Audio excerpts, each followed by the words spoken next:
এইকেইটা ভুল আপুনি আৰু কেতিয়াও দুনাই নকৰিব। নম্বৰ 1, প্ৰবঞ্চনা কৰা লোকক আপুনি দ্বিতীয়বাৰ বিশ্বাস নকৰিব। নম্বৰ 2, মিছলিয়াই সঁচা কথা ক'ব বুলি কেতিয়াও আপুনি আশা নকৰিব। নম্বৰ 3, যিয়ে আপোনাৰ কাষৰ পৰা গুচি গৈছে পুনৰ আপোনাৰ জীৱনলৈ তেওঁক আপুনি আমন্ত্ৰণ নজনাব।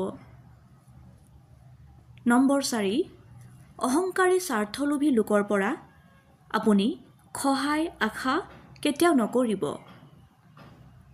নম্বৰ 5, ভুল স্বীকাৰ নকৰা ব্যক্তিৰ পৰা সদায় আপুনি দূৰৈত থাকিব। বুজিছে নহয়? বাকী আপুনি ভালেই থাকিব, সুস্থ হৈ থাকিব। ধন্যবাদ।